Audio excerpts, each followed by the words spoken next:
got a special guest tonight. First of all, Holly is with us, my co-host Holly. Thank you so much for taking time out of your vacation to be here with us, my dear. Thank you. I just landed in Las Vegas. So what goes to Vegas stays in Vegas? Is that what it is? Something like that? I don't know, man. We have 2 bikes, 3 helmet bags. It could stay. After trying to get it here, it could stay. We're actually here. My son and husband are bike racing. Wow. Yeah. And you're not? No. You can break yourself doing that stuff. You could fix me. Not a problem. So tonight, the theme is talking about disclosure, and the whole concept of it. There's a lot of stuff happening in mainstream news now that is bringing forward a lot of thoughts and talk about disclosure and what it is and what is trying to happen here. Now, as a special guest tonight, we have L A Marzulli. Now, a little bit about L A. L A Marzulli is an author, lecturer, filmmaker. He teamed up with film producer Richard Shaw to create the Watchers series and several other projects. He won the UFO Best Film of the People's. Where'd that come from? I was reading. Thanks, Zach. Best Film and the People's Choice Awards at the UFO Congress back in 2014. Marzulli is a frank supernaturalist who has lectured on all subjects of UFOs, the Nephilim, the ancient prophetic texts, presenting his exhaustive research at conferences and churches, as well as appearances and interviews on numerous national and international radio and television programs. And tonight, here he is on A Quantum View. Arlie, welcome to A Quantum View. Hey, great to be here. Thanks for having me on. Yeah, this is, I think, number 4 for us, right? We've had many different interviews before talking about the Watchers series. Sure. If you haven't seen the Watchers series, get it, because this is a very, very fine Hollywood quality production that really gets in deep with scientific research about a lot of anomalies that are on the planet. Mark, you need to go. So let's, okay, LA, your view on disclosure. I mean, I know you think a little differently than a lot of other people. I know that you do a lot of research. What exactly do you see about disclosure that you want to tell us? Now, again, disclosure about UFOs, about the governments coming forward and presenting this to humanity. Well, first of all, disclosure happened for anyone who was awake and aware. Basically, in December, 3 events happened. The first one was the F-18 pilot, and I want to address all these. The F-18 pilot appears on Tucker Carlson's Fox News, prime time, with clips showing the UFO. And he basically states, to cut to the chase at the end of the interview, he says, yeah, whatever this thing was not from here. It was from another place, another world. The second one was Harry Reid in an interview basically stating that the U.S. government has been researching and studying UFOs for real. And of course, the third one was our own government admitting that Area 51 actually exists. So let's backtrack. It's like, if that's not disclosure, I don't know what is. The F-18 pilot, first of all, we have to come to realization that this isn't an accident. This is a managed agenda, carefully managed agenda. And you can see that they've got a group of people behind the scenes. Who do we pick? We need to bring somebody out. Who do we do it? Well, I don't like this guy. You know, he's a little too good looking on camera. We don't want that. We want somebody a little more, but he's got to be able to speak. Let's go with this guy Fravor. He looks pretty good. So they tried out Fravor. It's a dog and pony show. Where does the video come from? I mean, this is all classified stuff. And all of a sudden, Fravor's got the video. They tried out Fravor. They tried out the video. He's on Tucker Carlson, and nobody bats an eyelash. And Tucker, remember, these guys are reading off a teleprompter. Tucker is not getting in news. He does some great interviews if you like his style, if you like his paradigm.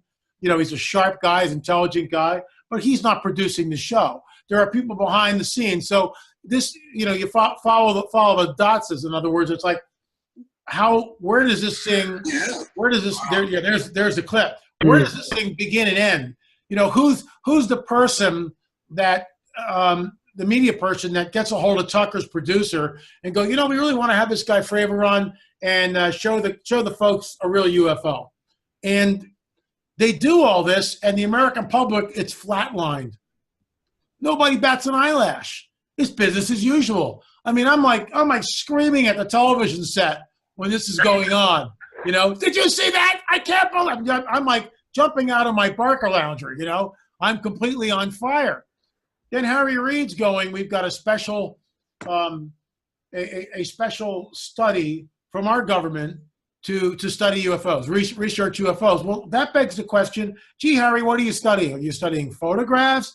Are you back engineering craft? Are you taking DNA samples from retrieved alien bodies? I mean, what does this really mean? And of course, it's just, you know, once again, the dog and pony show with Harry Reid. So we really have no idea what that means. And then the fact that UFO Area 51 doesn't exist, never has existed. The people who tried suing Area 51 of the government for all the chemical birds and stuff was thrown out of court because it doesn't exist. And the government in December announces that, gee, Area 51 does exist. Oh, and my blog a couple of days ago was Janet Airlines looking for stewards. You know, just like, what? You can't make this up. And what we're seeing, they're rolling it out. And they realize, and this is why I think there's no reaction, everybody's anesthetized. Everybody, I think, especially the millennials, it's like, let me see, Star Wars, real disclosure. You know, man, it's all the same, you know, Star Wars, the Force, disclosure, sure, it's all, I mean, I really think that it's so mixed. It's so mixed. People are so desensitized that no one's getting it, or very few people are getting it. I mean, we've crossed a line. I'll end with this. We've crossed a Rubicon. We've crossed a line. The toothpaste is out of the tube. The genie's out of the bottle. Whatever ridiculous, you know, you want to use. But the bottom line is, it's happened. Disclosure. I was in Alabama. I spoke 3 times, once on Friday, twice on Saturday. And my presentation on Friday went into Saturday morning in the sense that I spoke for like an hour and a half on Friday night. I could sense the audience was fatigued. It was Friday. I didn't get the platform until after 8 o'clock. So I spoke, it's like 9:30, you know, people, it's work, and it's like, okay. So we picked it up in the morning. But the one thing I kept hammering home all through that lecture, which was really, you know, several hours, 3 hours, just that one lecture, was the fact that we have crossed the line, that disclosure has happened.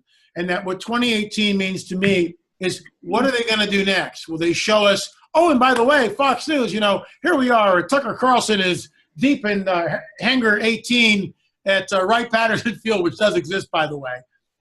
Well, it's not Hangar 18, it's called something else. But anyway, I digress. But, you know, what are they going to do? Show us, you know, down parts of a down UFO, maybe from Roswell? Maybe they'll trot out someone who will say, yes, Roswell, from the government, Roswell really happened. We did retrieve. I mean, I just think that 2018 is going to be disclosure, more of it. That's what I think. So basically what's happened here is what we call a soft disclosure, correct? I would say soft disclosure was earlier in the year. I think Fravor crossed the line, and I think Reid crossed the line. I think Fravor is an F-18 pilot.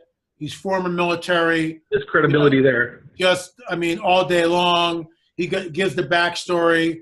And again, it's managed. This whole thing is carefully, it's a dog and pony show by the deep state or whoever to trot the information out to see what the American people do. And what do the American people do? Nothing. Nothing.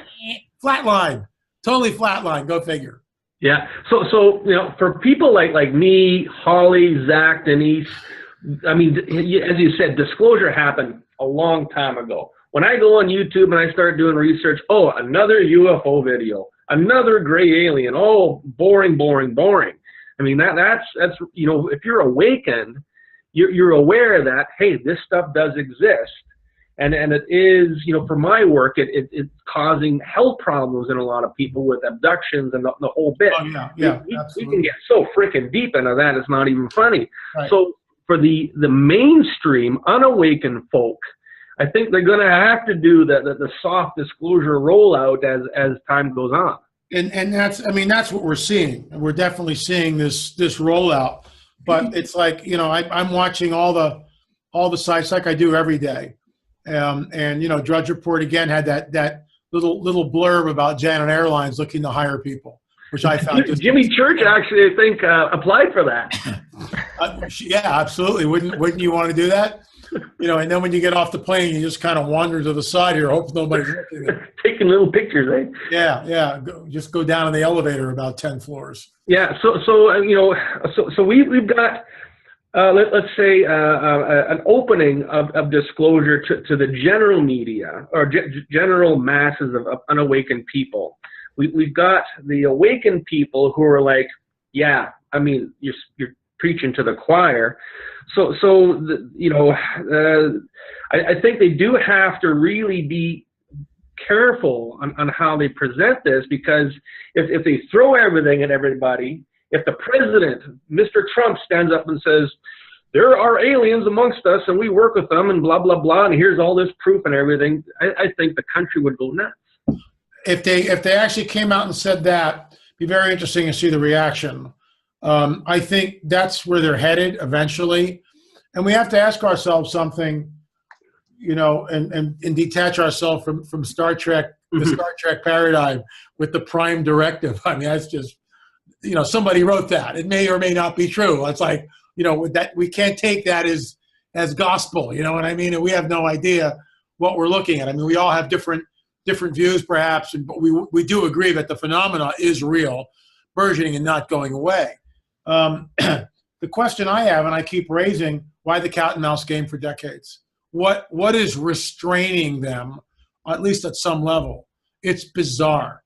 I mean, surely by now, you know, we've had enough cattle mutilations, enough crop circles, enough abductions and and flybys to do something else. We're all, I mean, and UFO sightings are at an all-time high. Fox News last year, that's soft disclosure. Fox News broadcasted that, and again, just flatline, completely flatline. No one cares.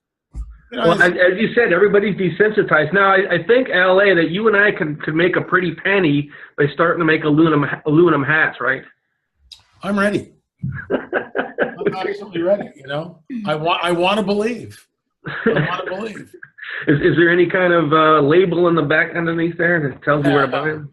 Now, Holly does a lot of work with a lot of people who go to Isetti Ranch. We've had a lot of talk about that in the past. A lot of different things in that nature. Holly, what do you think about the whole soft disclosure thing? You know, I'm really disappointed that we did flatline on it. The only people who got excited were the people in the disclosure community. And I'm just so blown away that there wasn't more of a reaction. You know, I have a 9-year-old, so I go to the public school. None of the parents are talking about it. None of my friends out of this community are talking about it. It's like it just came and went. It had no effect. And I think that if we're doing something at this caliber, you know, on mainstream media at this point, and we're not getting any sort of feedback from its normal listeners, I don't know. I think I'm disappointed. I'm disappointed, but yes, Jimmy, churches, everybody in the community is talking about what happened. Right. All the believers, except the people that need to know. And I'm just like, okay, we're too programmed, we're too over medicated, our pineal gland is too calcified. Like, what is the distraction? Like, what is the distraction from just looking at the truth? I think, you know, as Ali said, we are desensitized in certain ways. And if you look, it takes issues like all of the mass shootings that happen, all of the all the mass killings that happen. We're all pretty much, oh, another one of those. We're all desensitized. And you know, a lot of people do peruse YouTube, and they will just keep looking at this stuff, and it just desensitizes you. I think it's going to have to be, you know, something really huge. Really huge. Really huge. You know, the size of the sun, let's say, that comes around and says, here we are. Okay, take me to your leader, etc. And even then, of course, there's still going to be people go, oh, that's Hollywood, right? Well, that's another thing. There's such an information overload that I think people are so overloaded that they just can't absorb anything new. Yes, absolutely. I have had some stories of people who were not awakened having UFO encounters, like 30 feet away, seeing one in a field. A guy I camp with, this guy is not awakened to save his life, and he tells this story all the time. You ask him about it, he goes, oh yeah, we turned around a corner, we're riding this tractor, me and 3 other guys, and right there, 30 feet away, is a disc-shaped saucer, and there's green mist coming off it. Wow. I tailed it out of there. I mean, you hear a lot of stories about that. Chris Rakowski, who's the UFOologist in Canada, his job is to take any kind of truth out of a UFO sighting, and he's got one that he talks about that you cannot deny that it was a UFO encounter. So look at Paul Hellyer. Paul Hellyer? Is that Paul his name? Hellyer, yeah. Yeah. I mean, everybody looks at him like, oh, you're a disturbed old man talking about this stuff, but the guy's actually the most intelligent guy you ever meet in your life, and he's bringing it forward. You look at Eisenhower's granddaughter. What's her name? Laura. Laura and she is. Here it is. I'm Laura Eisenhower. My grandfather signed a piece of paper with these reptilians, with these ET, that they can do experiments on us. I've got the proof right here. Richard Greer is going crazy, jumping on a soapbox talking about it, and he's got a lot of documentation. So here is big stuff. And Holly, as you said, what happens? Flatline. I'm so blown away by it too. And I don't remember where I was. I was at a party or something, and I mentioned something, and they're like, "Oh, government conspiracy stuff," and it's like, come on, look at the vaccines. Look at how sick our children are. We're being pumped up with chemicals. The sky is gridded. Like, government conspiracy? No, this is real. This is real. Yeah. And I still have people questioning me even about chemtrails. That's got to be the oldest subject in the book. Hey, anybody see that first the first X-Files that was just on last week? Yeah. No. I mean, come on. I didn't hear anybody talking about that. I mean, they came out and said, yeah, we did a production of the moon landing. They were in a studio. And I mean, I don't even think anybody watched that episode. I mean, it was amazing. Another prime example of being desensitized. Right. Well, let me chime in here. In my hour and 37-minute film on UFOs called, in their own words, UFOs Are Real. And I went at what I showed I was at these different conferences, and some of them were churches, and I would go, how many of you have seen lights in the sky, UFO, had an encounter with a being, had sleep paralysis? Raise your hand. Upwards, in some cases, 50% of the audience, and no one's talking about it. And that's why I made the film. This one couple, and this is what I mean, this one couple comes on the record, Jim and Carolyn Raskin, okay? And their business was people at end of life. They would come in, they would liquidate some of their assets, they would manage their estate, and get things in order so when the person left, things weren't chaotic. They'd make sure the paperwork was done. I mean, it's really, kind of an amazing thing that they would do. And of course, they would take, a percentage of whatever to do that. And they had the pleasure of meeting this man by the name of Colonel Hill. And they knew him for about 2 years. They worked with this guy for 2 years, liquidated part of his estate. So they realized, and as you get to know people, obviously in the first week, Hill's not spilling the beans about anything. But a month before he died, he did spill the beans. And they come on record in the film. And Jim looks right at the camera and goes, the story which you're about to hear is true. I mean, no weird body language, looks right at the camera and bam. And on their desk is a is a letter which I filmed and photographed, which is in the film, signed by Colonel Hill. Colonel Hill was OSS, the forerunner of the CIA. Colonel Hill was an interrogator. Colonel Hill had 4 degrees. Guy was a brilliant man. Colonel Hill was flown from Dallas-Fort Worth to Roswell, New Mexico, within 48 hours after the crash. Colonel Hill gives a deathbed confession to Carolyn and Jim a month before he passes. And Carolyn said he was sitting in a chair, he's really frail, and she asked him out of the blue. Remember, she's been there like almost 2 years, and there's now a rapport. She's almost like family in some ways, because he has no family. And she goes, well, what about Roswell? And he kind of hangs his head like this and lets out a long sigh and lifts up his head and goes, what about it? Like sort of challenging her. And she goes, well, you know, was it real? Was it a weather balloon? He drops his head again as if he's like, you know, should I go to the next step here? And he picks up his head and he looks at her and he goes, it wasn't a weather balloon. And then he proceeds to tell the story, which we have on film. So he's flown into Roswell, and there's wreckage and there are alien bodies. There's one of them or maybe several of them that are alive. He tries to communicate with one of them and can't. It doesn't work. And she asks him, what was the most significant figure or the differences between them and us? Outside of a large heads and large eyes, they were small of stature. He said they had 6 fingers. Nephilim. 6 fingers, not 5.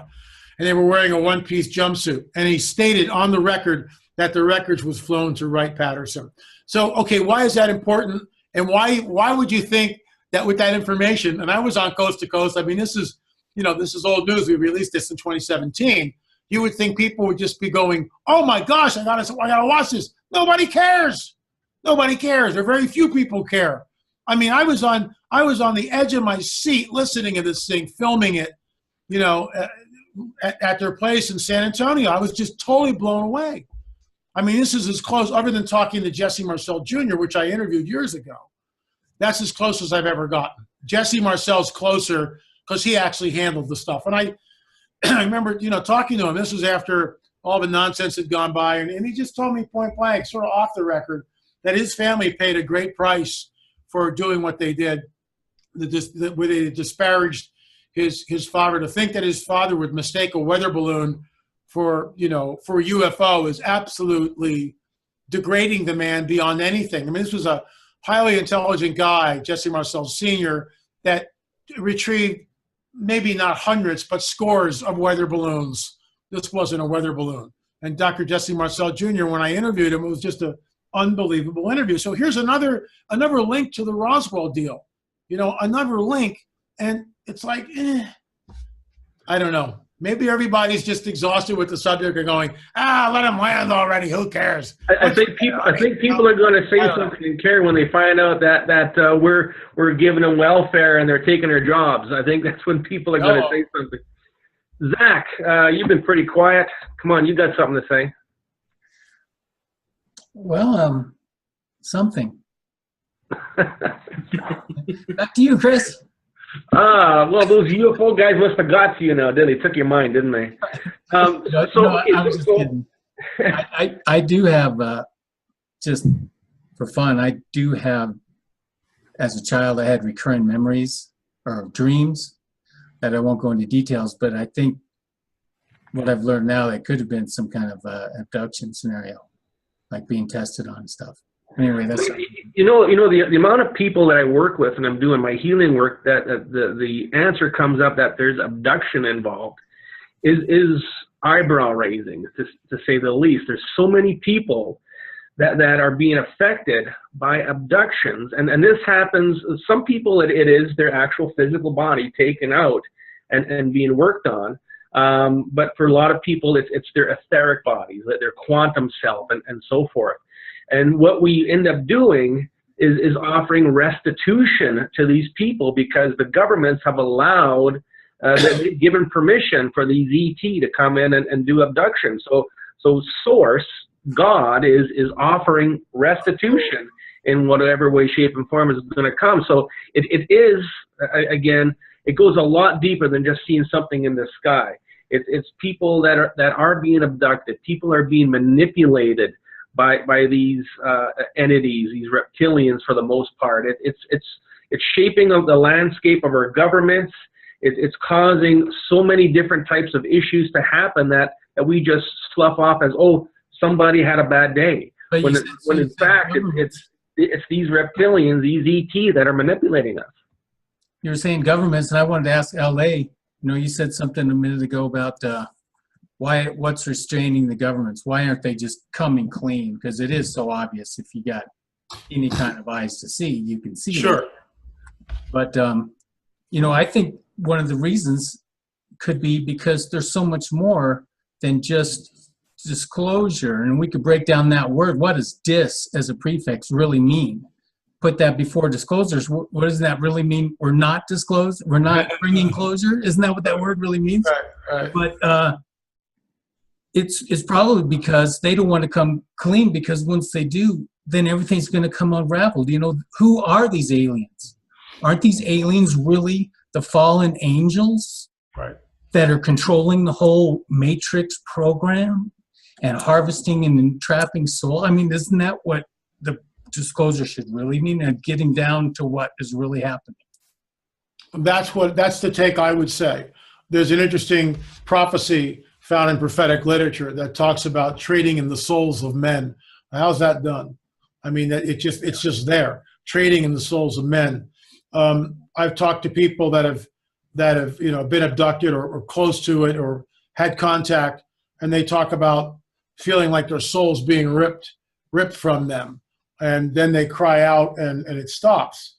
But you know, I've always maintained that the phenomena is interdimensional, and that these entities. See, the problem is that the religious stuff has gotten in the way. What I mean by that is, like, people equate. If I say things like, and I'll demonstrate this so you know where I'm coming from.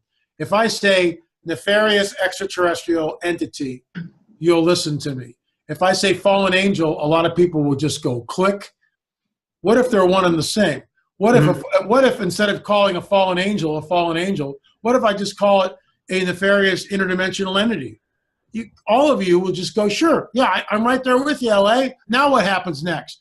So I try to couch everything in those terms, to take the terms that we're used to, flush those down, you know, the pipes, and come up with a new one, like nefarious interdimensional entity.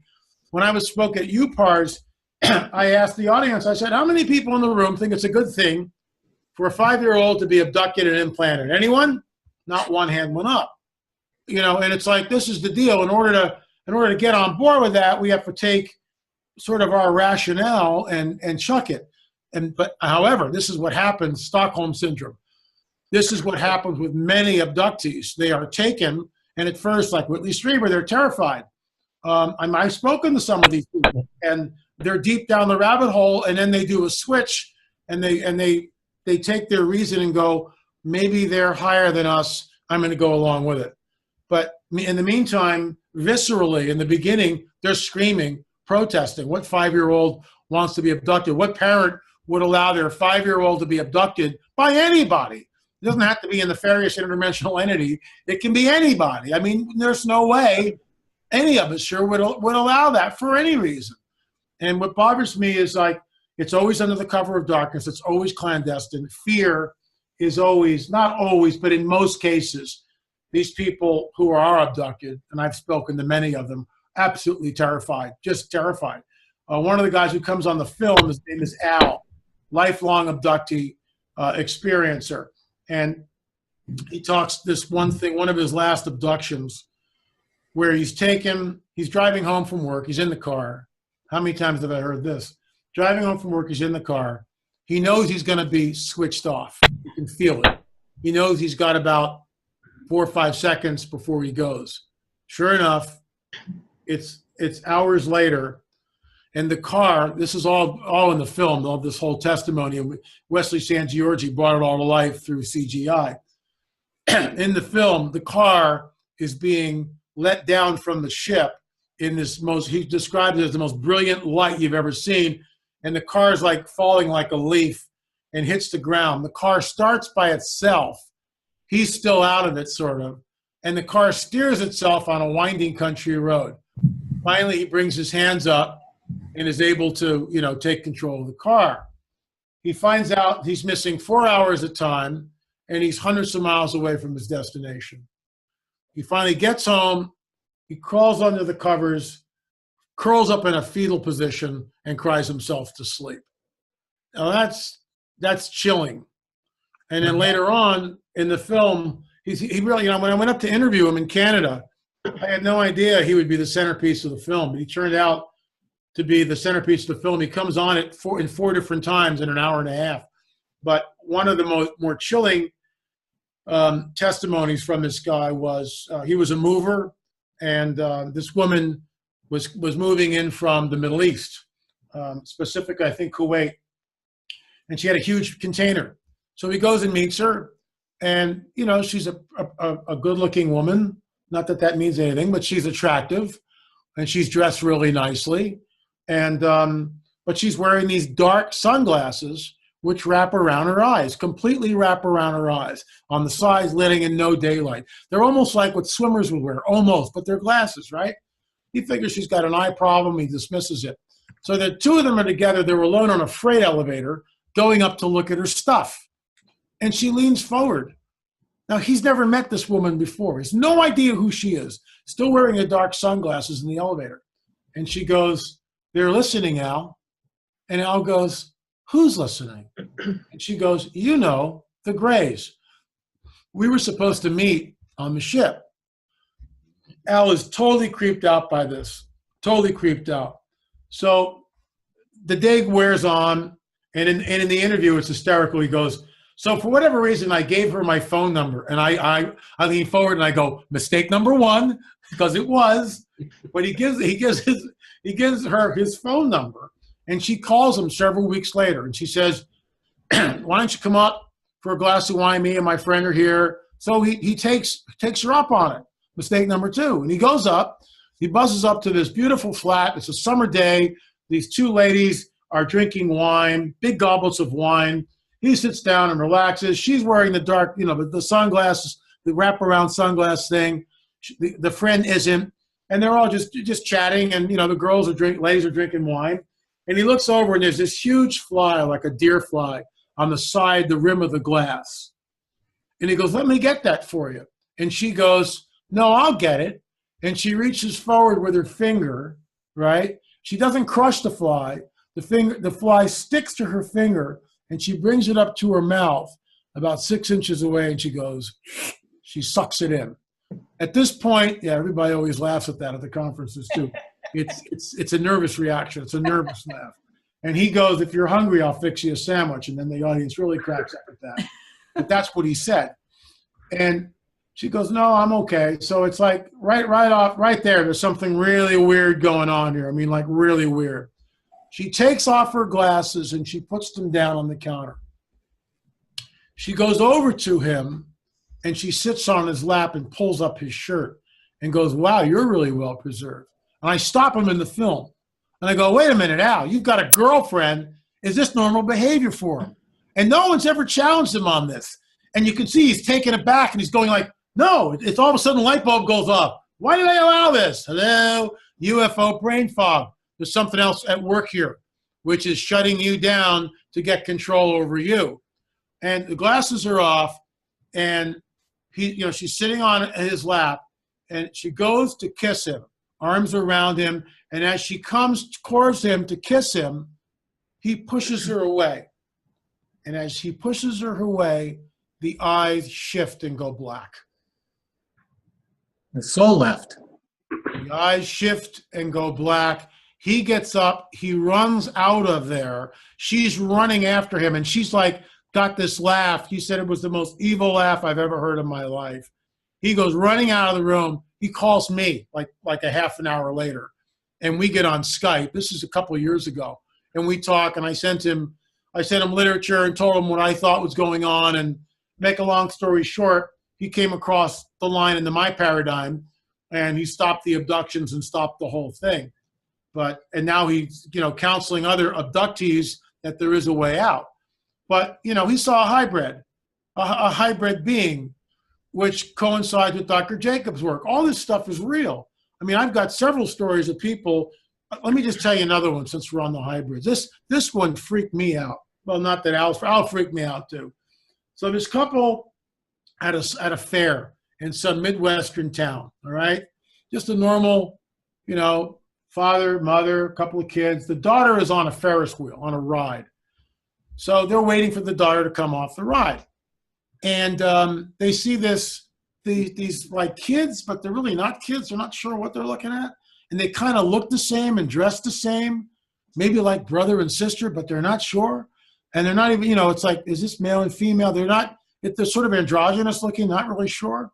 And these kids are like, they're walking really weird and they're walking in unison. And they go up to the ride, and one of these kids tries to open the gate and enter the ride.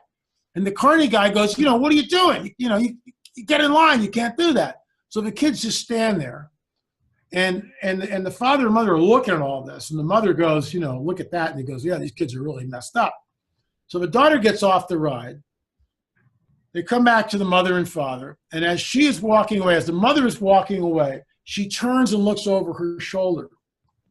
And these two kids have shifted.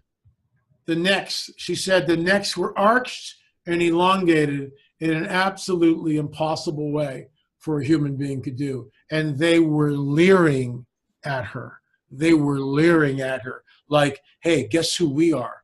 They were leering at her. And she was so freaked out, didn't say anything. They got home, daughter to bed. Hours later, she looks at her husband and she goes, those two at the county fair, what do you think they were? And he looks at her and he says this, they weren't human. And her heart sunk. And that was the email. She won't let me go public with it. But I can go public with it, but not with her name. Doesn't want to be recognized. And who wants to? This stuff is really creepy. So those are just a few. But LA, how important is it to bring into this conversation that these are not friendly? These are not out for our best interest. No, I don't think they are either. And I'm right there with you. I think that these are nefarious interdimensional entities which do some really nasty things to human beings, really nasty things.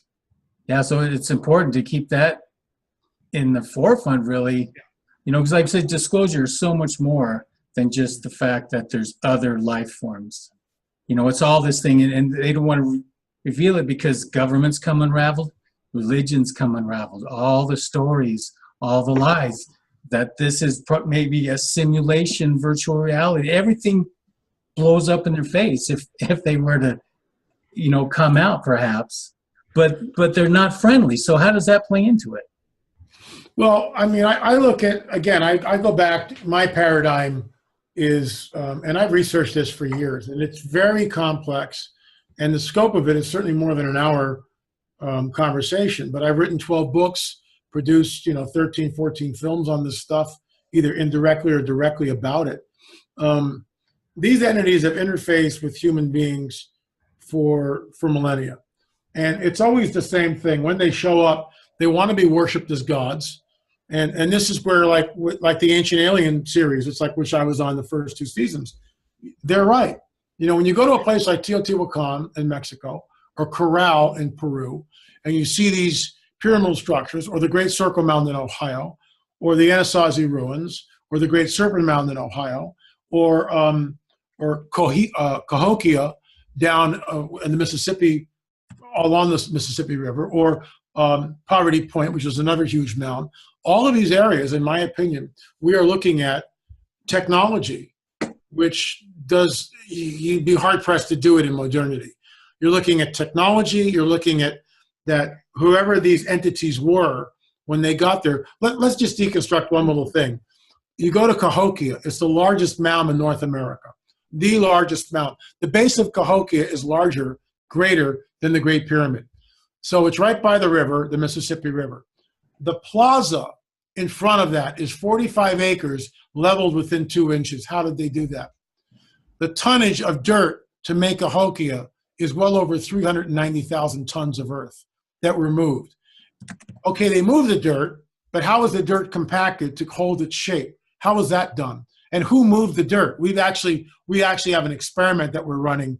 We had a flint knapper create a hoe from like 1,000 years ago with flint and wood and deer hide wrapped all up, and they soaked the deer hide. And we are going to film this year at a place called Poverty Point, where the archaeologists are insisting that this was done with hoes and deerskin baskets, and we're going nonsense. There's no way in a million years it happened like this. No, there's definitely been other civilizations here, but before we even discovered all this stuff.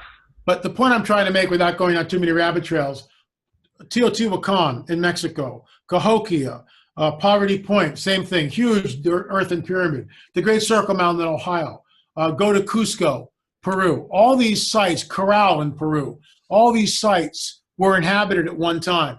And I believe the technology comes from another place. A nefarious entity will come, manifest, give knowledge and technology to the people and be worshipped as a god, which is what they're after. This continues for a period of time, and then some outside agency comes in and wipes it out.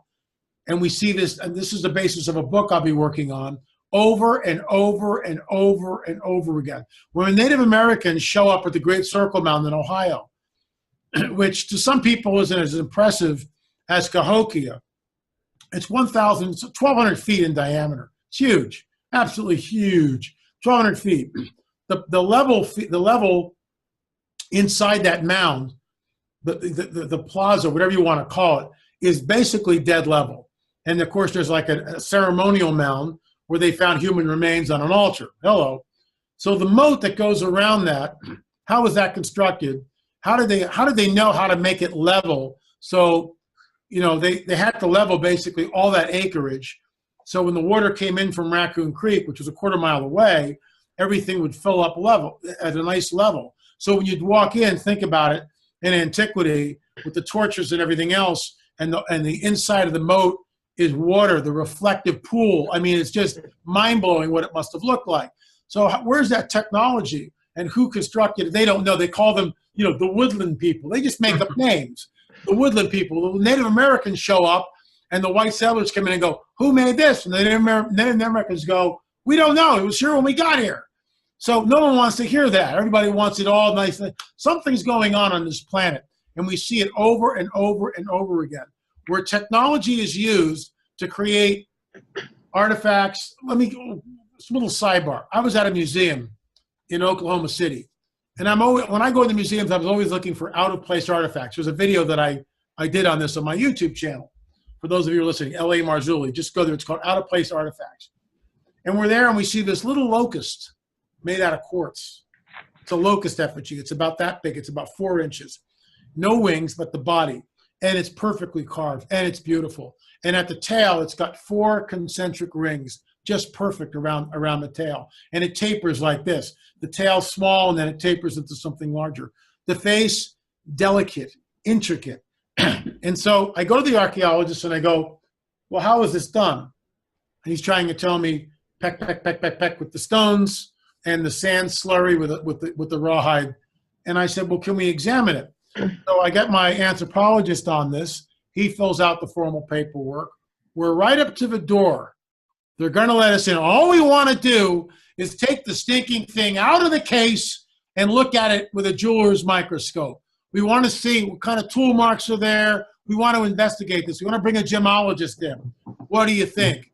And at the last minute, someone gets wind of what we're trying to do and puts the kibosh on it. Bam! And the letter that comes back is, we don't think this would be advantageous to Native American, you know, to Native American tribes.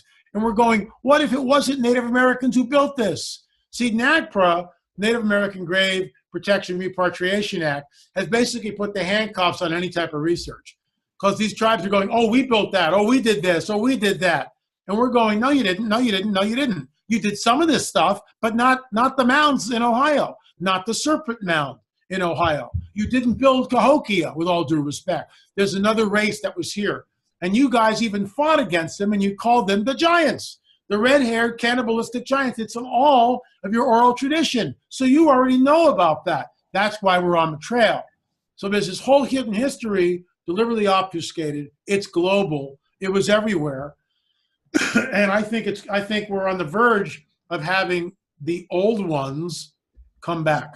And that's troublesome to me. Now disclosure. Okay, so we're talking a lot about alien disclosure, UFO disclosure. Another big disclosure that's happening that can't be dismissed is the disclosure of all of the sexual harassment stuff happening within Hollywood. Okay, so where does that go from there? Possible disclosure of, let's say, 9/11 or other things that the governments may be involved with. So the whole disclosure thing, I think, goes very broad. Never mind UFOs, look at what else is happening with disclosure. Well, I mean, I have a theory on this, and it's all the pedophile rings have been in existence forever. Yes. And they continue.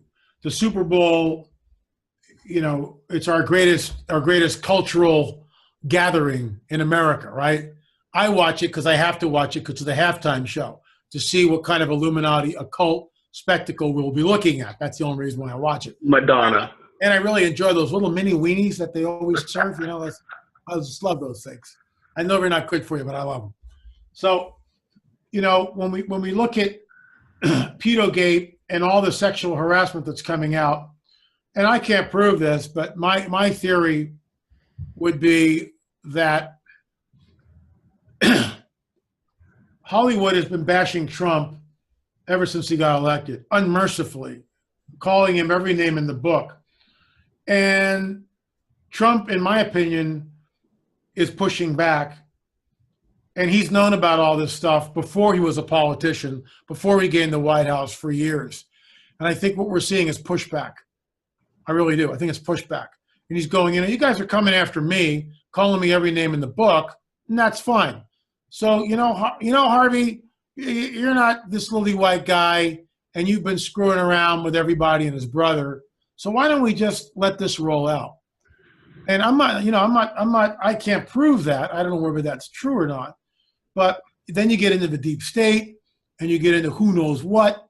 You get into the murder of Seth Rich, which is just incredibly troublesome to me. The alleged Clinton body count, which most of us know about. But it goes back to JFK. It goes back to, to Dallas, where the deep state took control. And since then, we've never had a president. Hillary was always supposed to win. There was no doubt. She was tapped out. She was favored. And you can call it what you want.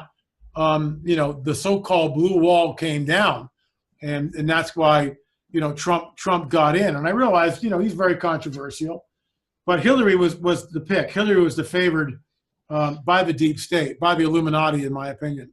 I think Hillary's an occult adept. I think that when she hangs out with Madonna and Beyonce and Katy Perry, all who are occult adepts, all who display openly Luciferian symbols. I mean, I'm not making this stuff up. I mean, I wish I was. So they know who it is they're serving, and they do that openly. And when we talk about this stuff, again, people have a very truncated view until, if you've never seen someone who's demon possessed, then you can't weigh in on it. But if you've ever been around someone who's demon possessed and you get near them and you realize you're having trouble remembering your own name at this point, then you've crossed into Never Never Land. And I've experienced that. I mean, I've experienced multiples, SRA victims manifesting, multiple personalities, demon-possessed people. It's not something I go looking for, but when it's there in front of me, I will deal with it. And I've had to deal with it from time to time. And it's very, if it catches you unawares, it's very unpleasant. It's not something that I go chasing. Let's put it that way. Holly, anything you want to add? Well, it's interesting. I've dealt with some people who were victims of SRA, and they do bring on these multiple personalities, but it's like they've been so traumatized that it's like such a big part of themselves is lost.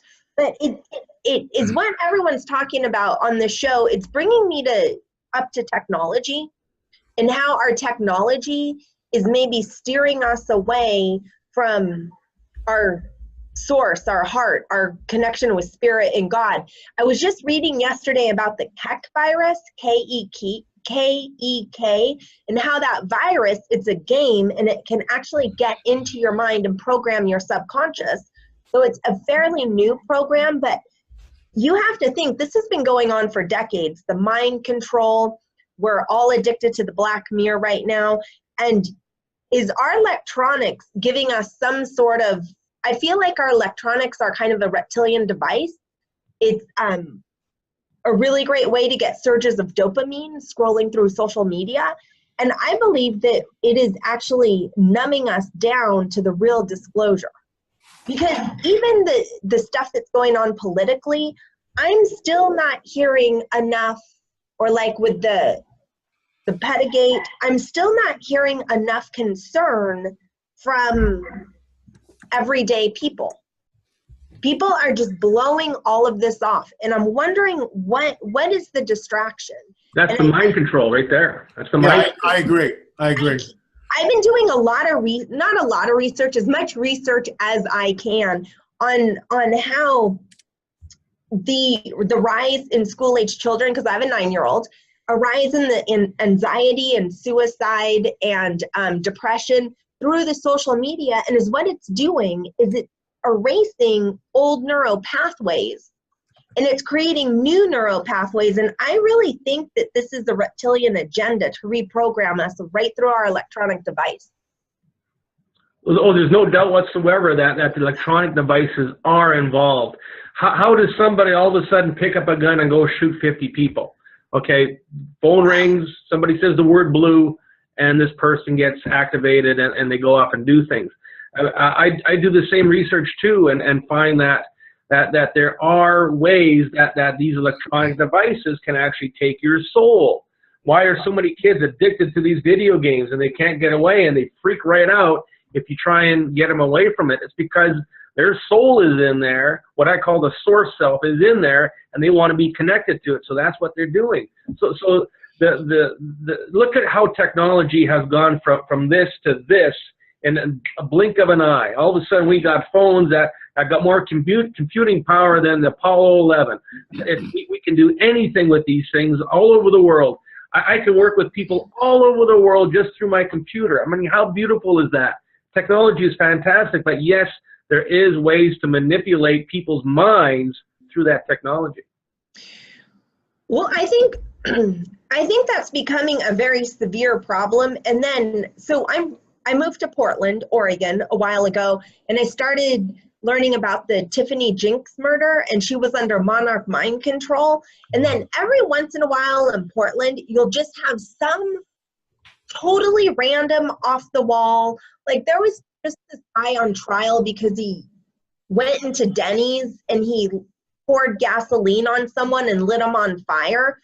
Where did that come from? It was just a random person doing this to another random person. And so I started to investigate this Tiffany Jinks murder. And apparently she was under monarch mind control and these code words.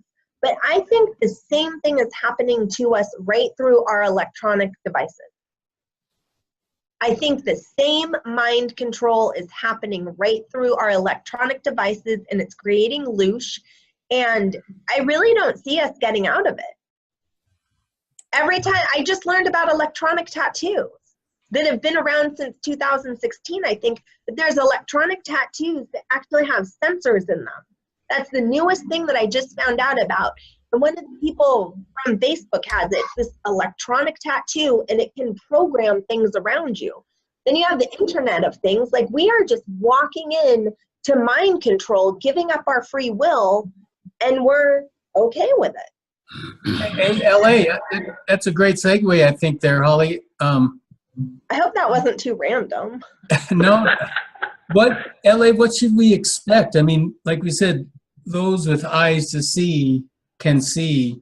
Disclosure is coming out. We're finding out more and more and more about this realm, about who's the controllers and what's going on and this and that. And but as this keeps evolving, what can we expect to maybe protect ourselves, or what can we do? How do you see this keep going, unfolding? Well, again, I would go back to ancient prophetic texts, which are written about 2,000 years ago. And what's alarming about that, it seems like there's someone outside space-time as we know it, and that can call out the end before the beginning and the beginning before the end. And it's there in plain English. People can read it, but it takes time to actually go in and decipher the book of Revelation. That's the one I'm talking about in particular. There's this one passage which probably most of you know. Most of you have probably heard it. And remember, when this thing is penned 2,000 years ago, it's you know, some kind of crazy guy is writing this, right? It makes no sense. Even 100 years ago, it would make no sense. And one of the particular passages states this, that no one will be able to buy, sell, or trade without this mark of the beast. What the heck? You know, go back 100 years ago, and you would say, well, that's how are they going to put that together? I mean, that's impossible. You can't have everybody on the planet that has some sort of a device where, you know, you'll be able to buy, sell, or trade with it. I mean, that'll never happen. So now, let me see. I'm down in Peru. There's a little machine there, right? I take out my stupid little card. I put it in the machine, and it spits out some paper money, which I then go buy some burritos with or whatever. I mean, how does that work? So we're all connected. We're all wired together. There's a whole satellite thing around us, which right now is somewhat benevolent, underlined somewhat benevolent. But we know that, oh, NSA is spying on Americans. Surprise, surprise. I mean, I just can't even believe that. I thought, why? Let's just call my congressman in the morning. No one cares. So, you know, we're in this window where I think prophetic literature is speaking more loudly now than ever before, because that's not some fuzzy quatrain from Nostradamus. That's really penned with great specificity. You can't buy, sell, or trade without this mark. And we're not quite there yet, but I think it's on the horizon, and I'm really alarmed by that one. Hey, Holly, here's one for you. Mind control firmament true. On me? You want to protect yourself from mind control? Yes. Create a firmament of mind control to block mind control from you. Oh, right there. I like that. I like that. Well, I have a question for LA. So I think it's Revelations 12:13. Right after that, it says the mark of the beast. It says the mark of the man. And I was trying to do some internet research and see, well, who's the man? Who's the man that they're referring to? Do you know? Let me pull it up here. Hold on. We got about 3 minutes left, guys. I would pull it up, but my phone's about to die. No. Hold on. I'll get there in a second. So it's Revelation 12, right? 12:13, I think. And it was so great. On New Year's, my son saw a commercial. Oh, this is the dragon, and then this is a whole different chapter. This is the woman and the dragon. I know where you're talking about. The woman saw the man that was cast, and the woman saw that, and when the dragon saw that he was cast on the earth, he persecuted the woman. This is a really very interesting passage of scripture. This has to do with the Revelation 12 sign, which supposedly happened this September, but it wasn't. It happens all the time, where the virgin, the woman is Israel, the 12 stars and the 12 tribes, the moon at her feet and all that. Those are astrological signs that we can see. The dragon is there to devour the man-child. But then it says the man-child was caught up, and which happened 2,000 years ago. The man-child did come through. The man-child was caught up. All this was prophesied thousands of years ago, which I just find absolutely astounding. But that mark of the beast, whoever grabs control, and you got to think of this. The only way, in my opinion, that's going to happen is if there's full disclosure. There's full disclosure. The governments of the world amalgamate into some kind of global government with also a global religion. Because when these guys show up, they will say, and I've been saying this for years, E.T. will say that we created all life on this planet. We genetically manipulated early man. We started the world's first civilizations, the world's religions, and now, at this critical juncture, in human history. We're here to usher mankind into a golden age. And that's why people will take it willingly.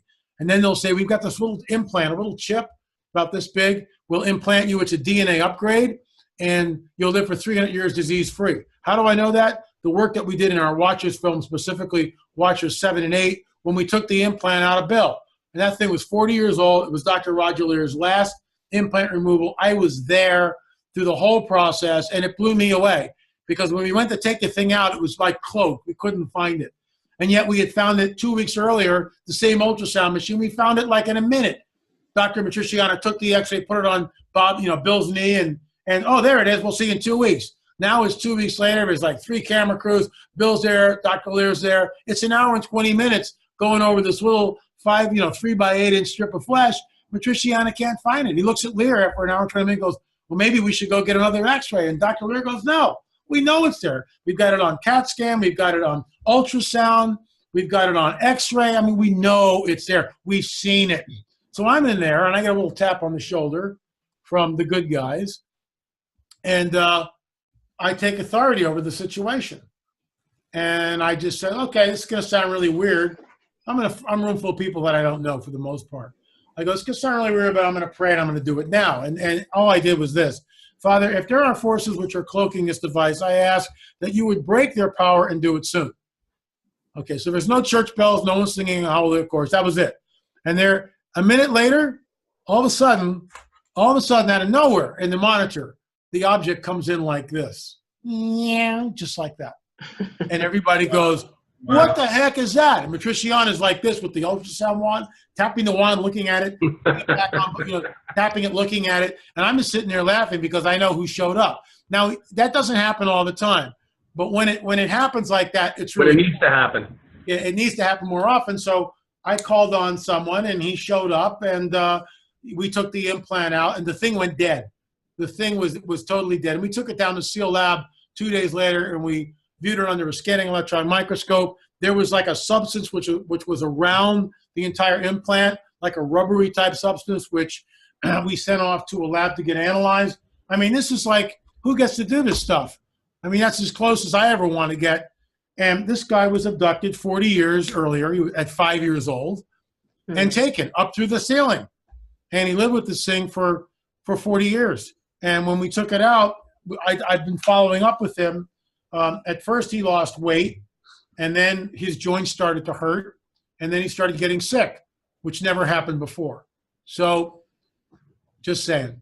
You know, all that information is there. There's so much that we can listen to, and it'll lead you in so many different directions. Disclosure, UFOs, implants, this, that. I mean, and I see it every day where this stuff can take you, or it can take your mind and your subconscious and get you thinking about so many things. I think that's where a lot of people get really confused and get flatlined on things, is because there is overload about so much. I mean, nobody knows what to think anymore because there is so much. We're going to have to cut it short there. I think we're going to have to do a second edition of this conversation. Love to. Yeah, absolutely. Thank you. One more thing, can I say? We are revealing the DNA evidence February 2nd at the Marriott Hotel at LAX. We are going to live stream it. You'll be able to watch it. We'll be selling DVDs. We're compiling a book. What we found, I think, rewrites history, but all the naysayers, I'm sure, will be jumping on this. So.